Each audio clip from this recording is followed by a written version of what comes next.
Agora nós vamos repartir a palavra de Deus. Abra, por gentileza, a sua Bíblia no Evangelho de João, no capítulo 3, a partir do verso 22. João, capítulo 3, abra, por favor. Nós vamos ler a partir do versículo 22. Momento muito interessante, um testemunho de João Batista a respeito do próprio Senhor Jesus. Palavra de Deus no Evangelho de João, capítulo 3, a partir do versículo 22, vai nos dizer o seguinte, preste bastante atenção nessa palavra. Depois disso, Jesus foi com seus discípulos para a terra da Judéia, onde passou algum tempo com eles e batizava. João também estava batizando em Enom, perto de Salim, porque havia ali muitas águas e o povo vinha para ser batizado. Isso aconteceu antes de João ser preso. Verso 25. Surgiu uma discussão entre alguns discípulos de João e um certo judeu a respeito da purificação cerimonial. Eles se dirigiram a João e lhe disseram: Mestre, aquele homem que estava contigo no outro lado do Jordão, no qual testemunhaste, está batizando, e todos estão se dirigindo a ele. A isso João respondeu: uma pessoa só pode receber o que lhe é dado do céu. Vocês mesmos são testemunhas de que eu disse: eu não sou Cristo, mas sou aquele que foi enviado adiante dele. A noiva pertence ao noivo, o amigo que presta serviço ao noivo e que o antecede e o ouve, enche-se de alegria quando ouve a voz do noivo. Esta é a minha alegria, que agora se completa. Preste muita atenção agora neste versículo. É necessário que ele cresça e que eu diminua.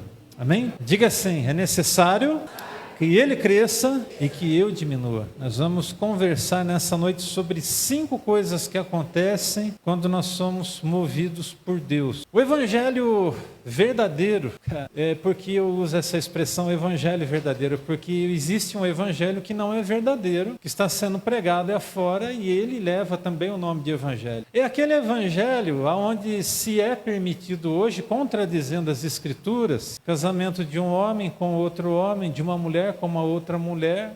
E, na verdade, é um evangelho muito distorcido, entre tantas e tantas outras coisas que nós poderíamos aqui citar. Então, esse evangelho, que é o evangelho autêntico, o verdadeiro, aquele que você recebeu e eu recebi, é diferente desse outro evangelho que caminha aí meio que no paralelo. Esse outro evangelho não exige transformação das pessoas, mas o verdadeiro evangelho exige. O verdadeiro evangelho, ele vai pedir para nós transformação. Toda transformação que o evangelho gera tem como objetivo nos preparar para nos encontrarmos com o Senhor Jesus um dia. Amém? Então assim, por que o evangelho ele pede renúncia? Porque no céu vai ser um lugar de santidade. E sem buscar uma vida de santidade na jornada dessa vida, nós não vamos estar preparados para entrar num lugar que é puro, um lugar que é santificado, um lugar abençoado por Deus. Muitas coisas acontecem quando nós somos movidos pelo Senhor, mas essas coisas acontecem no nosso mundo interior. É disso que eu quero conversar com vocês nessa noite. O poder do Evangelho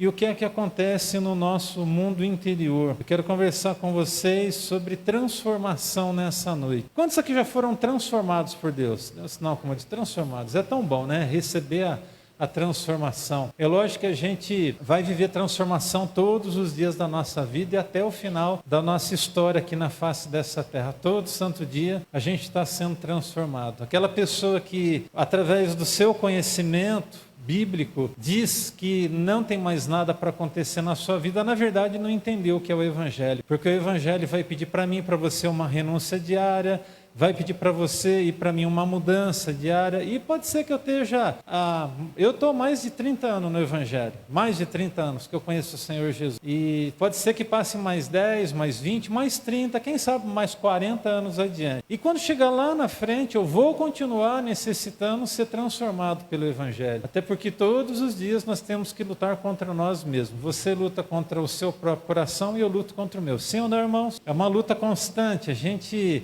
é pego de surpresa muitas vezes com os impulsos do nosso coração. Basta a gente ver alguma coisa um pouco estranha na nossa frente e por justo que possamos ser, nós às vezes nos enchemos de uma justiça própria muito aguçada e a gente, se bobear, está disparando até o juízo, que não pertence a nós, mas pertence a Deus. Então assim, se eu sei que o Evangelho pede transformação, então eu tenho que me permitir a transformação. Se eu puder ser um canal de bênção na vida das pessoas que estão em minha volta e levá-las a provar dessa transformação, a usufruir dessa bênção, do cuidado de Deus a partir da mudança de vida, bênção, graças a Deus, que você possa se esforçar nesse sentido. Então vamos lá, 5 coisas que eu quero compartilhar com vocês. A primeira delas, quando somos movidos pelo Senhor, crescemos a ponto de diminuir. Amém? Parece um caminho meio contraditório, mas é assim, você só pode dizer que você cresceu se você diminuir. A exemplo do que João disse. Havia uma discussão ali entre os discípulos de João estavam observando que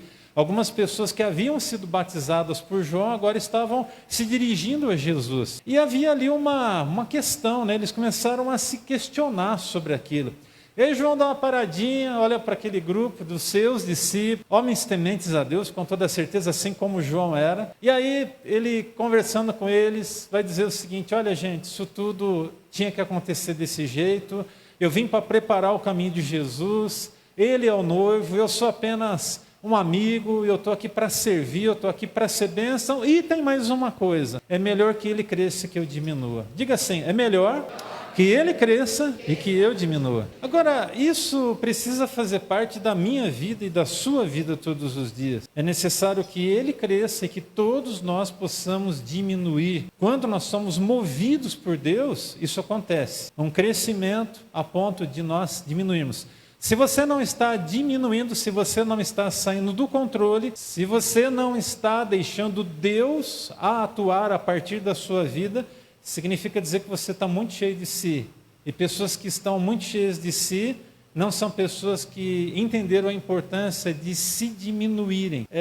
Eu não estou falando do valor que você tem, até porque você sabe o valor que você tem para Deus. Todos nós sabemos, a gente não está falando disso, nós não estamos falando dos valores que cada um aqui tem diante de Deus. Todos nós somos valiosos e muito valorosos para Deus. Mas, gente, nós precisamos diminuir para que Ele cresça. Se você quer ter uma vida abençoada, diminua e você vai ver a sua vida sendo abençoada. Você quer ver o seu negócio sendo abençoado, diminua e deixa Deus tomar a conta, deixa Deus tomar a dianteira. E você vai ver o seu negócio sendo abençoado. Cada vez que Cristo encontra espaço para crescer em nós, a transformação ela vai acontecer. Então, quando Ele cresce e eu diminuo, significa dizer que a transformação está acontecendo na minha vida e na sua vida. 3 coisas importantes: é preciso que ele cresça, é preciso que ele continue a crescer e é preciso que ele assuma o controle da sua vida. Amém? Diga assim, alto e bom som: eu preciso que o Senhor tome o controle de tudo, absolutamente tudo. Quando Ele toma o controle de tudo, as coisas ficam um pouco mais fáceis para nós. Os maiores beneficiados somos nós mesmos. Tim Keller, um pastor, escritor, ele disse o seguinte: quanto mais nos esvaziamos da nossa própria vontade, da nossa vontade própria, mais espaço damos para a vontade de Deus se manifestar em nossas vidas. Eu vou repetir: quanto mais nos esvaziamos da nossa vontade própria, mais espaço damos para a vontade de Deus se manifestar nas nossas vidas. Quando Jesus assume o comando das nossas vidas, nós temos 3 experiências absolutamente marcantes. Há uma mudança de perspectiva, é o que eu penso. Quando Jesus ele cresce, você vai pensar de uma forma diferente. Mas tem uma segunda coisa que acontece: há uma mudança de comportamento. Nós estamos falando agora de vida. O mal que eu fazia, porque Jesus cresceu e eu diminuí, eu já não faço mais.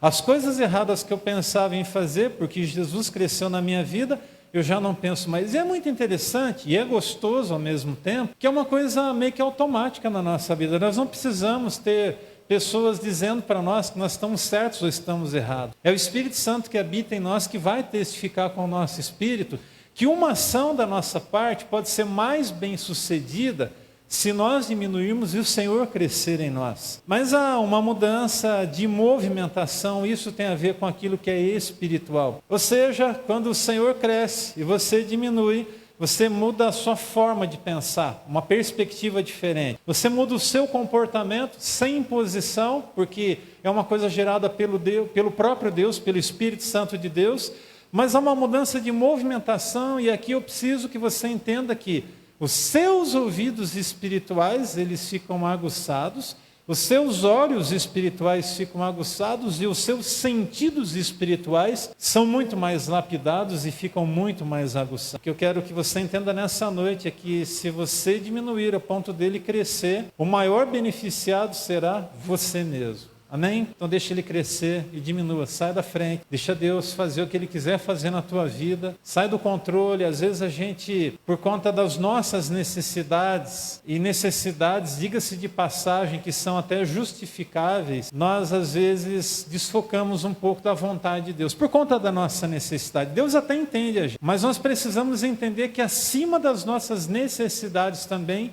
existe uma vontade que é melhor do que a nossa vontade. Você considera que a vontade de Deus é melhor que a sua vontade, sim ou não? Então, se você considera que a vontade de Deus é melhor que a sua vontade, você precisa continuamente, todos os dias, assim como você acorda, permitir que Ele cresça e que você diminua. Quando Jesus assume o controle das nossas vidas, as transformações mais difíceis acontecem em nós, nos preparando e nos permitindo não darmos desculpas para os nossos comportamentos negativos. Quando Deus cresce, a gente para de dar desculpa para as coisas que a gente tem que mudar na nossa vida. Na verdade, a gente toma consciência e reconhece os nossos erros e aprendemos então a pedir perdão pelas pessoas e aqueles que estão em nossa volta e que precisam de ouvir o nosso pedido de perdão, quem sabe. Segunda coisa que eu quero que você guarde no seu coração: quando somos movidos pelo Senhor, amadurecemos a ponto de nos humilharmos. Amém? Abra sua Bíblia agora em Tiago capítulo 4. Tiago vai nos ensinar que nós precisamos nos submeter a Deus, que nós precisamos resistir ao diabo, porque assim ele vai fugir de nós. E é importante que nós nos aproximemos dele com as mãos limpas, purificados, e que nós nos humilhemos na presença do Senhor. Tiago 4, de 7 a 10, vai dizer o seguinte para mim e para você: portanto, submetam-se a Deus, resistam ao diabo e ele fugirá de vocês. Aproximem-se de Deus e ele se aproximará de vocês. Pecadores, limpem as mãos, e vocês que têm a mente dividida, purifiquem o coração. Entristeçam, se lamentem, chorem, troquem o riso por lamento e alegria por tristeza. Preste atenção agora. Humilhem-se diante do Senhor e Ele os exaltará. O caminho da exaltação é o caminho da auto-humilhação. Você precisa se humilhar diante de Deus. Alguém amadurecido pelo Senhor aprendeu a humilhar-se debaixo das mãos de Deus. E humilhar-se nas mãos de Deus não é uma coisa impossível e é necessária. Afinal de contas, como é que nós podemos nos humilhar na presença de Deus? O que seria humilhar-se diante das mãos de Deus? Seria entender a sua dependência de Deus. Todas as vezes que você entende que você é dependente de Deus, é uma forma de você se humilhar na presença dele. Sempre lembre-se, o maior beneficiado por fazer tudo isso é você mesmo. Eu mesmo sou o maior beneficiado. É render-se diante da vontade de Deus e confiar. É dizer: Deus, a tua vontade é melhor, então o que eu quero para a minha vida é ela. Gente, por que a gente resiste à vontade de Deus? Deus muitas vezes vem e mostra, prova por A mais B, que algumas coisas são desse jeito, que algumas coisas precisam ser entendidas por nós, porque são desse jeito, e a gente resiste, nós resistimos, né? Me permita apenas a nível de ilustração, até porque a irmã compartilhou aqui, há um tempo atrás, o Marcos, ele resistia à célula, lá atrás quando chegou, mas depois entendeu, né, Marcos? Entendeu, e aí a coisa...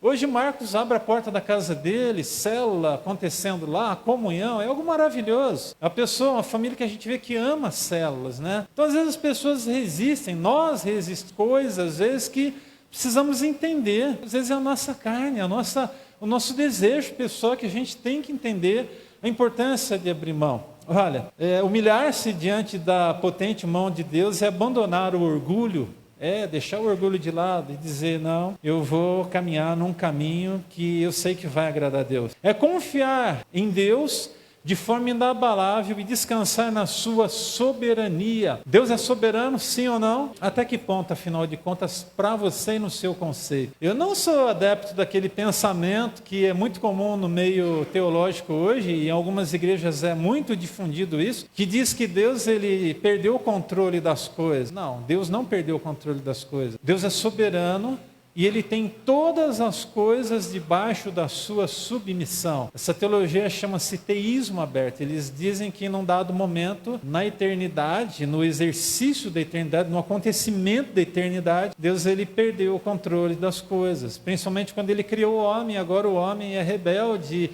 Parece que o homem não consegue cumprir o propósito de Deus. Não, isso é rebeldia. Isso não tem nada a ver com a soberania de Deus. Deus ele traça o caminho. E cada um vai decidir se vai seguir ou não esse caminho. Então que Deus nos ajude a não sermos filhos desobedientes. Mas há uma outra coisa muito importante que acontece quando nós nos humilhamos diante de Deus. Nós, quando temos isso de forma bem consciente, nós perseguimos o amadurecimento. Quando a gente se humilha diante de Deus, conscientemente, quando nós entendemos a importância de nos humilharmos diante de Deus, nós vamos perseguir o amadurecimento. E precisamos amadurecer. Não sei há quantos anos você está na igreja, eu disse agora há pouco, estou mais de 30 no Evangelho, e como eu tenho que crescer, como eu tenho que amadurecer. Às vezes eu olho para mim mesmo, a minha forma, às vezes, de viver a religiosidade, e eu, às vezes, me pego fazendo coisas que, de verdade, eu não consigo nem sequer encontrar respaldo à luz da palavra de Deus. Estou falando de prática religiosa, de coisas do dia a dia que, às vezes, a gente pega se julgando, ou julgando a atitude dos outros. Está dando para você entender? Não? Então, vou explicar. Melhor ainda. Bom, eu já fui muito religioso. E o que é? Qual é ou quais são as características de alguém religioso? Um religioso, por exemplo, ele conhece as Escrituras, mas ele coloca sobre a vida das pessoas um peso maior do que o que as Escrituras colocam. Isso é um traço de religiosidade. É mais ou menos assim. Você não pode fazer isso, mas a Bíblia não fala que não pode fazer isso. A Bíblia diz que tem que tomar cuidado ao fazer isso. Mas a gente, porque quer estar acima de Deus, e porque a religiosidade tomou conta do nosso coração, porque nós aprendemos isso, afinal de contas, em algum momento da nossa vida, a gente então agora começa a colocar regras em cima de regras sobre a vida das pessoas. Então, muito cuidado com a religiosidade. Deu para entender? É mais ou menos isso. Então, todas as vezes que nós nos humilhamos, nós perseguimos o amadurecimento, e o amadurecimento vai lançar para longe de nós todo o traço da religiosidade. Não é fácil. Você que está há uns bons anos aí na igreja, sabe o que eu estou dizendo, sabe das lutas internas que a gente vive, eu vivo, você vive. Eu conheço irmãos aqui que quando iniciamos a Betel, tinham dificuldade na forma, a gente teve dificuldade, eu tive dificuldade, mas a gente conseguiu entender que era um caminho de libertação, era um caminho de leveza, era um caminho de mais tranquilidade, não de um evangelho água com açúcar, como se possa dizer ou até julgar, mas um caminho de santidade, mas um caminho também onde a simplicidade do evangelho é muito, muito, muito, muito valorizada. Amém? Leia a história de Jesus e veja como ele viveu de forma simples. Se existe a boa referência é essa. Siga os passos de Jesus. Siga os passos de Jesus. Os homens, no exercício da sua religiosidade, muitas vezes vão falhar. E eu peço a Deus que eu não fale, porque eu já falei muito eu já fui muito religioso, mas extremamente religioso, mas muito religioso mesmo, você não tem ideia. E eu lamento, porque a minha religiosidade machucou muitas pessoas lá atrás. Isso há muito mais de 10 anos, mas eu machuquei pessoas por conta da minha religiosidade. Eu me arrependo. E para que você não se arrependa, viva o evangelho simples como ele é. Amém? Amém, gente? Você está entendendo? Quando a gente amadurece, quando a gente cresce no Senhor, quando a gente é movido pelo Senhor, essas coisas vão acontecendo na nossa vida. Agora preste atenção, em terceiro lugar. Quando somos movidos pelo Senhor, nós prosperamos a ponto de repartir. Você não consegue guardar só para você o que você reparte, você abençoa, você dá para o outro, você abre mão muitas vezes e você estende o cuidado. Agora deixa eu aqui dizer uma coisa muito importante. Nós não estamos falando de dinheiro, nós não estamos falando de repartir as condições. Embora que quando alguém é tocado por Deus, é dirigido por Deus, e Deus então toma também o centro da sua vida, ele é movido por Deus, vai ser uma coisa automática, ele vai repartir o que ele tem, é prazeroso repartir o que se tem. Sim ou não? Se você é generoso, você sabe o que eu estou dizendo. Se você é avarento, você tem dificuldade nessa área. Você não consegue abençoar, você não sabe o que é abençoar, e infelizmente, por consequência, você não sabe o que é receber as bênçãos. Porque pessoas avarentas não são pessoas abençoadas. Pessoas avarentas, pessoas que só pensam em si, pessoas que só pensam na sua própria vida, ou no máximo, na sua própria família, não serão pessoas, e não são pessoas que vão ter para repartir. Ei, você quer ser muito abençoado? Agora eu também falo da sua vida financeira, então começa a entender a importância da generosidade. Todas as vezes que alguém trilha o caminho da generosidade, no final das contas, quem mais recolhe as bênçãos é a própria pessoa que semeia. Hebreus capítulo 13, verso 16 diz: não se esqueçam de fazer o bem e de repartir com os outros o que vocês têm, pois de tais sacrifícios Deus se agrada. Amém? Eu vou ler novamente o texto, Hebreus 13, 16. Não se esqueçam de fazer o bem e de repartir com os outros o que vocês têm, pois de tais sacrifícios Deus se agrada. A prosperidade é alcançada pelo homem quando ele compreende a importância de repartir o pouco que se possa ter. É mais ou menos assim: se você tem R$2 no seu bolso, eu acho que o exemplo dos R$2 não vai colar muito, até porque com R$2 hoje você não consegue comprar nenhum ovo se bobear, né? Fala sério. Uma cartela de ovo aí com 30 unidades está quase 30 e poucos reais em alguns lugares. Tem lugar que vende mais na faixa, né? Nos lugares aí mais que o pessoal vende no atacado aí, você vai conseguir mais em conta. Mas vamos imaginar, o que seria ser alguém generoso e com o coração pronto a repartir? Nós não estamos falando de quantidade, mas vamos imaginar que você não tenha quase nada para repartir. Você tenha R$10 no seu bolso. Alguém generoso, alguém abençoador é aquela pessoa que vai pensar assim: eu tenho, mas ele não tem nada. E se ele não tem nada e eu posso abençoar, eu posso pegar 5 e colocar na mão dele. Todas as vezes que você sentir no seu coração de fazer o bem para alguém, não deixe de fazer. Porque lá no final, o maior abençoado vai ser você mesmo. Guarda isso aí no seu coração, em nome de Jesus. Nós precisamos compreender a importância de repartir. Não é ter dinheiro, é repartir. O que você pode repartir de graça? O amor, uma oração. Você vê que alguém não está bem, se aproxime da pessoa e diga: eu posso orar com você? Reparta o seu amor, diga que você ama, expresse o seu amor de alguma forma. Tem gente que tem dificuldade de expressar amor dentro da própria casa, misericórdia. E você precisa começar a reverter isso, mudar isso na sua casa, na sua vida. Por quê? Porque quando nós começamos a encolher as nossas mãos em coisas que são tão simples como dizer que ama ou simplesmente chegar para o outro e dar um abraço e dizer: você é importante para mim, o nível de mesquinhez, o nível de avareza chegou num grau muito elevado, porque isso não paga, não tem dinheiro que paga, gente. Não é dinheiro, não é eu chegar para o Arnaldo e dar um abraço nele, como eu fiz aqui no começo do culto. É sempre um prazer ter ele com a gente aqui. Dá um abraço no Arnaldo: Arnaldo, que bom ter você aqui com a gente, a esposa dele, e tantos outros irmãos, que eu tive a oportunidade de fazer isso hoje, de receber um beijo no rosto, tanto de homens como mulheres, né? Crente beija no rosto, homem beija no rosto também, e hoje já recebi uns 10 beijos aqui, né? O irmão Maurício já me deu um beijo no rosto, o Arnaldo, o ósculo santo, Maurício, o tio Adam, o irmão Leal já me deu um beijo no rosto hoje, o Ronaldo, o Tico sempre vem me beijar, né, Tico? Um abraço assim, rapaz beijoqueiro, né?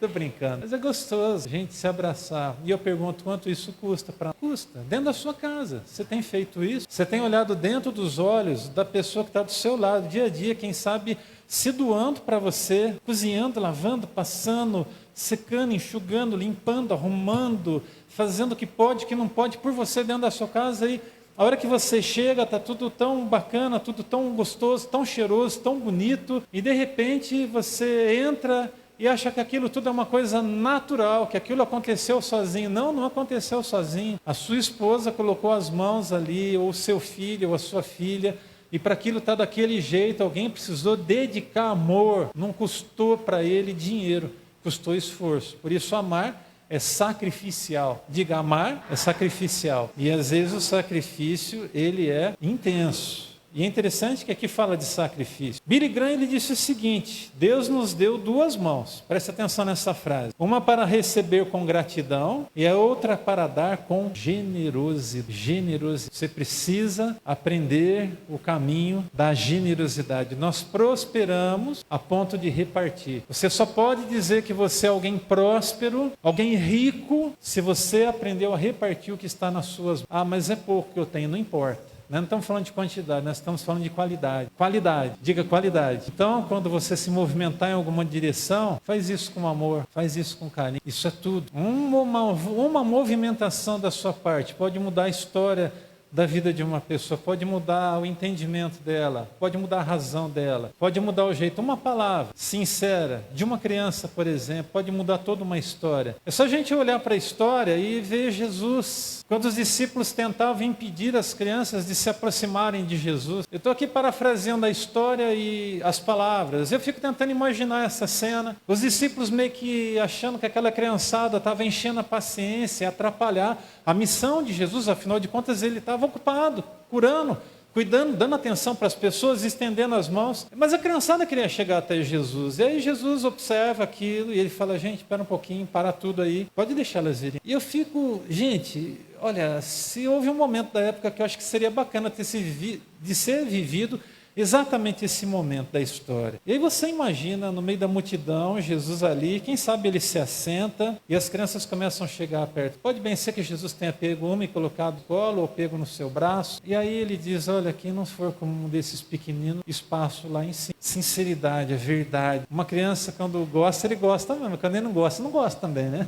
Mas é verdadeiro, é sincero, é verdadeiro. Isso é muito bacana. Bom, como é que a gente pode repartir? Segundo o texto, eu vou ler novamente o versículo. Não se esqueçam de fazer o bem e repartir com os outros o que vocês têm, pois de tais sacrifícios Deus se agrada. Então, segundo esse texto, nós temos uma perspectiva de como repartir. Primeiro, com instância, diga com instância. Não se esqueçam de fazer o bem. Opa, o que é que o autor está dizendo? É que nós podemos nos esquecer, conforme os dias vão passando, de fazer o bem para as pessoas. Nós entramos no piloto automático da vida cristã e nos esquecemos de fazer o bem. Eu repito, não estamos falando de valores ou quantidades, nós estamos falando de doar um pouco de si, quem sabe. Você conhece alguém que está com uma necessidade? Eu sei de um irmão que outro dia estava passando perto da casa do seu vizinho, e o seu vizinho estava ali com a necessidade. Estava lá um senhor bem idoso, carpino no quintal. O que ele fez? Ah, senhor, espera um pouquinho que eu já venho aqui para ajudar o senhor. É isso, é simples. Eu pergunto, fez a diferença ou não fez? Com toda certeza fez a diferença para a vida daquele senhor, até porque ele já em avançada idade. E esse irmão pega uma parte do seu dia, dedica para a vida daquele homem, e aquele homem então é abençoado com essa demonstração de amor. Segundo o texto, além de ser com instância, tem que ser com o coração, diga, com o coração. Então, como é que você precisa ser generoso? Como é que você tem que repartir? Com instância, ou seja, algo contínuo, a gente se esquece disso, mas também com o coração. E o texto diz: de repartir com os outros o que vocês têm. Aqui não é mencionado quantidade, não é mencionado o que se possa ter, mas é o que se tem. O que é que você tem, que você pode repartir? Reparta. São palavras de sabedoria? Reparta palavras de sabedoria. São palavras de conhecimento? Reparta palavras de conhecimento. Você é alguém de fé, você é alguém que gosta de orar? Reparta a oração. Grave uma oração, mande para o seu irmão, fala: sentindo meu coração de orar por você hoje, e ore.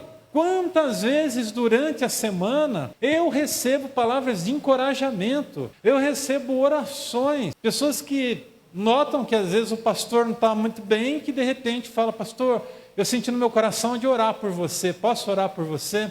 E a pessoa então ora por mim. Gente, vocês não imaginam a importância disso, o valor disso para a minha vida, para mim, eu estou falando de mim, o meu sentimento, a minha alegria, né, em receber uma palavra, um versículo, às vezes, esses dias atrás, um dos versos que mais assim me toca o coração, Josué 1,9, seja forte e corajoso, não te mandei eu, seja forte e corajoso. E uma pessoa que não sabe que esse verso é importante, nem daqui da cidade é de outro lugar, mandou para mim: olha, seja forte e corajoso. Deus, ele se encarrega de nos encorajar, Deus, ele se encarrega de colocar palavras certas, e palavras que Ele sabe que tem importância para as nossas vidas, Ele se encarrega. Bom, como é que eu preciso repartir? Segundo o texto, além de ser com instância, com o coração, com o objetivo de agradar a Deus. Diga, eu preciso agradar a Deus. Então você não faz para aparecer, você não faz para ser visto pelos homens, você faz para agradar a Deus. Pois de tais sacrifícios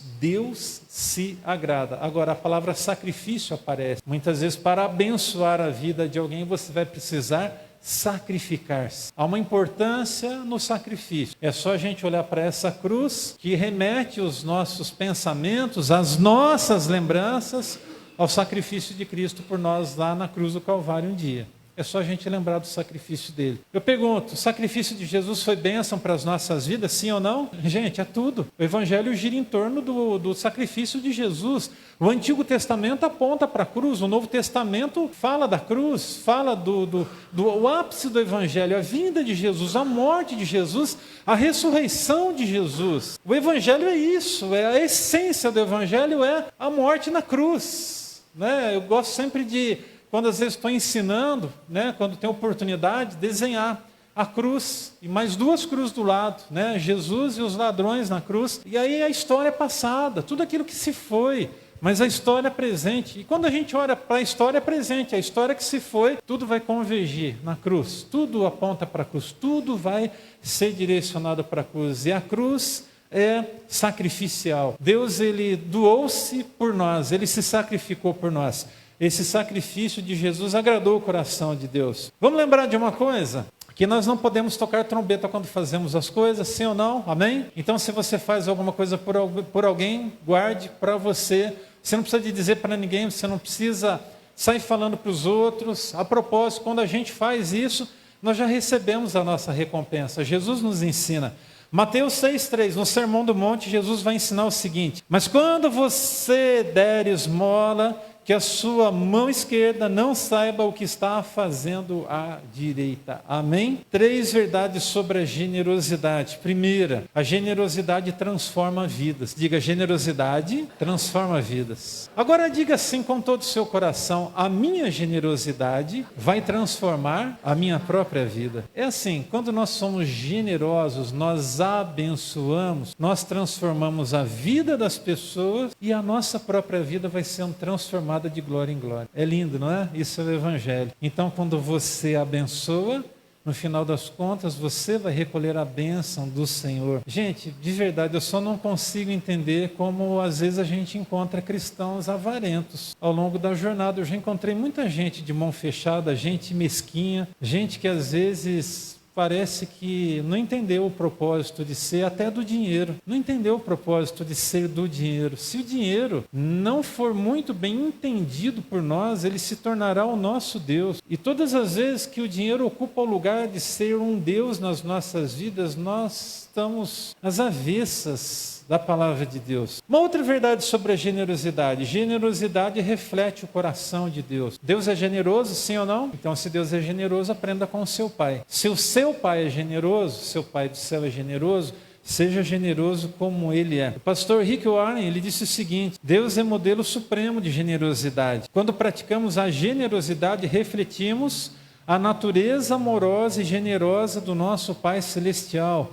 Ele nos capacita a ser canais da sua graça e amor nesse mundo. De que forma? Estendendo a mão para abençoar. Olhe para mim um pouquinho, por favor, e entenda. Se você quer ser alguém abençoado na sua vida, você precisa compreender a importância de abençoar a vida de outras pessoas. Você precisa fazer. Eu lembro de uma mulher que era vizinha nossa e era uma mulher muito abençoada por Deus. Ela não era crente. Eu era garoto e nós também não éramos crentes, não éramos cristãos. Éramos cristãos, mas não na prática cristã e evangélica. Éramos cristãos católicos. Mas aquela mulher era uma mulher generosa. E na sua generosidade, ela foi usada por Deus muitas vezes para abençoar a minha família. Alguns irmãos sabem dessa história, vão se lembrar, mas muitos aqui não conhecem. Eu me lembro de um dia que nós tínhamos o almoço na nossa casa e nós não tínhamos a janta. Meu pai viajava, ficava fora e voltava a cada 15 ou 20 dias para casa. Quando era uma situação um pouco melhor, todo final de semana ele estava em casa. Mas em linhas mais gerais, de 15 em 15 dias. Então, nós éramos cuidados pela nossa mãe. E eu me lembro que era ainda mais ou menos no meio da semana e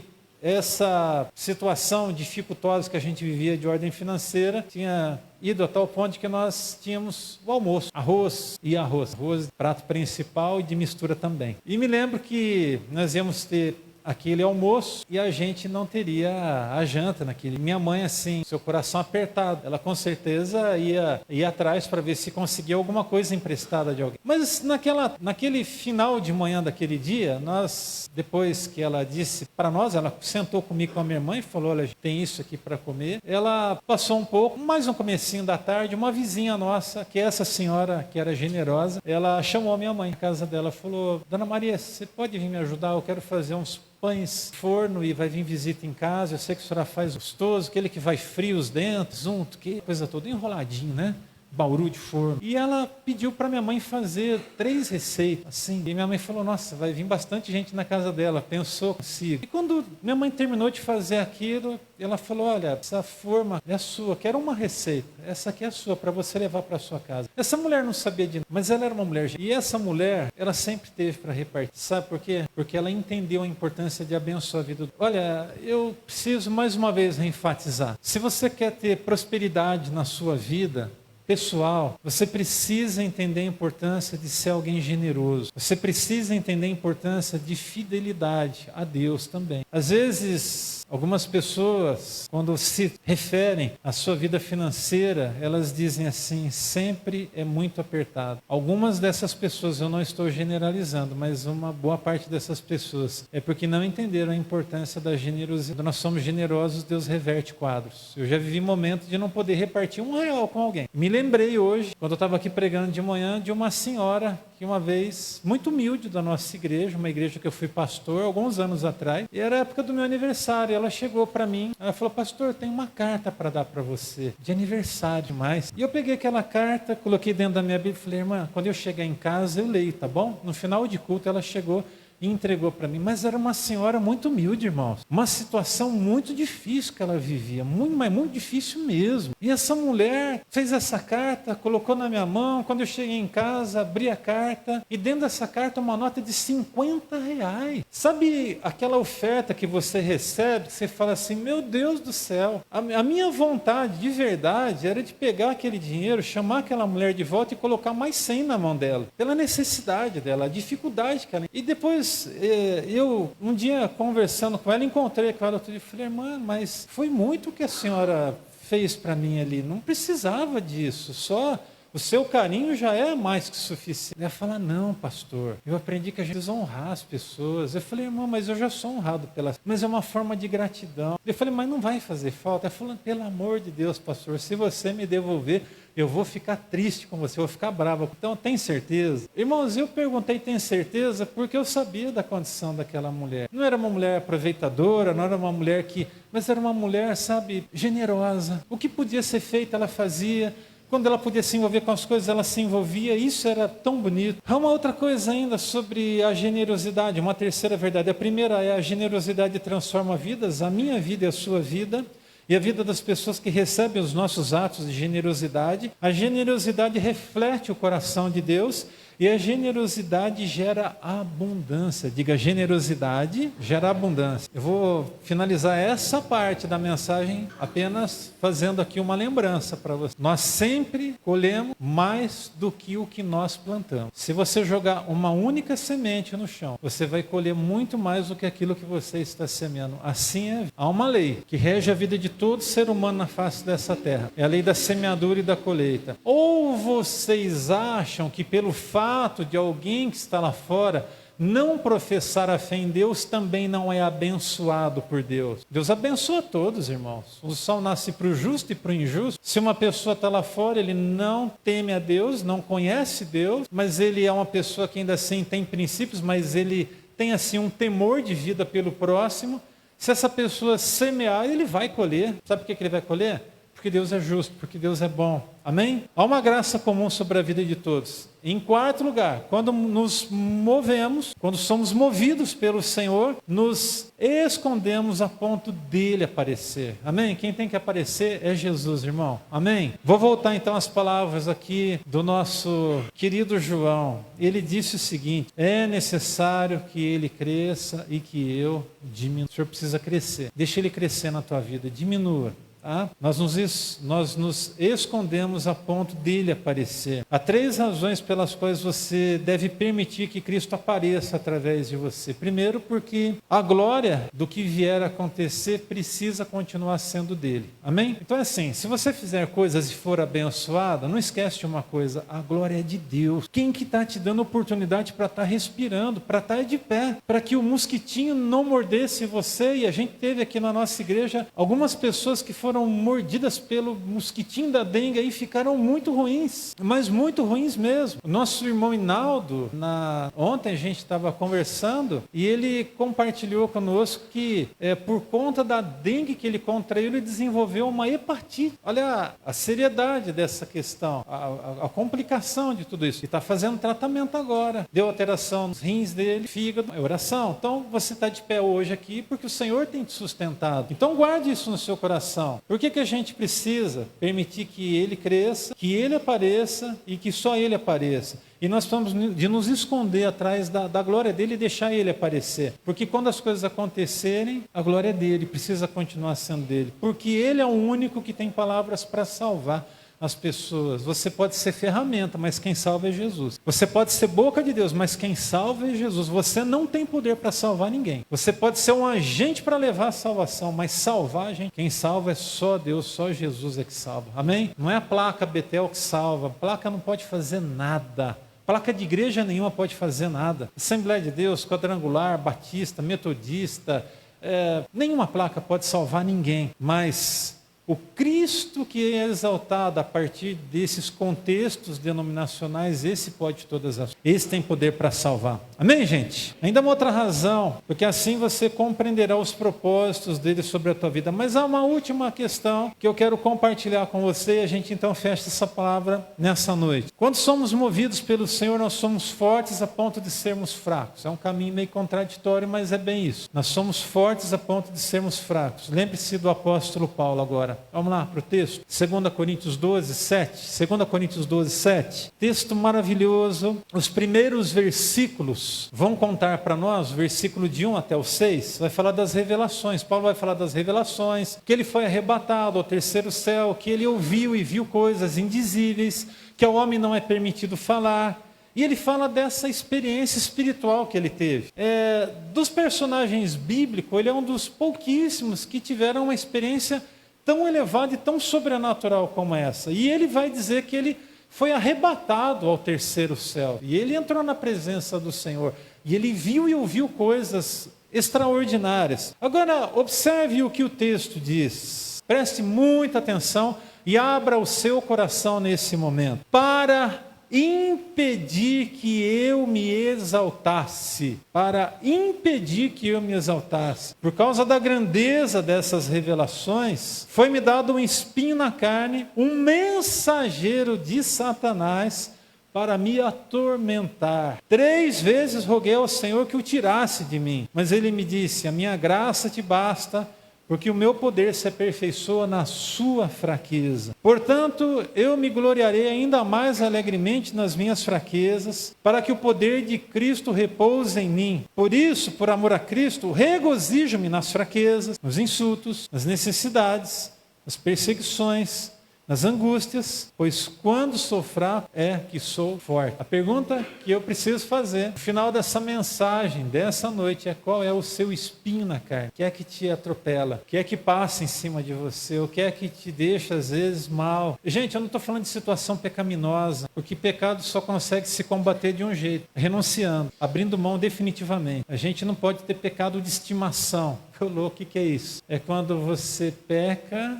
e pede perdão, e você peca de novo e pede perdão, e erra de novo na mesma coisa e pede perdão, e fica preso aquilo. É um pecado de estimação. Você não tem perdão do seu pecado porque se tornou um ciclo vicioso. O que é que vai dizer que você tem o perdão de Deus? O fato de você sentir a presença de Deus, mas também o fato de você lutar a ponto de renunciar a essa situação pecaminosa. Aí você pode dizer que você tem o perdão de Deus também. Ou seja, você precisa fazer a sua parte para ter o perdão. Deu para entender? O sacrifício foi dado, Deus perdoa todos nós, mas nós precisamos lutar. Essa é a nossa parte. Bom, não é do pecado que eu estou falando aqui. Eu estou falando de um espinho na carne, de uma dificuldade, de uma luta. Todo mundo aqui sabe qual é a sua. Eu não sei se você sabe qual é a sua, mas eu sei qual é a minha, qual é o meu espinho na carne. E digo para vocês que não é fácil. Há dias que os nossos espinhos na carne, eles tendem a querer nos sufocar. E se nós não tomarmos cuidado, nós vamos deixar de cumprir a nossa missão por conta do nosso espinho na carne. E a gente precisa se fortalecer no Senhor e na força do seu poder e seguir adiante olhando para Ele. É muito interessante quando a gente lê aqui as palavras de Paulo. Preste atenção, olha o que diz aí o verso 7. Para impedir que eu me exaltasse. Sabe por que muitas vezes Deus permite você ter algo que te limita? É para que você não se torne alguém orgulhoso. É para que você não se torne alguém de nariz empinado e arrogante. E quer que eu diga uma coisa? Graças a Deus, porque o Senhor sabe como nos manter nos nossos lugares. Deus sabe.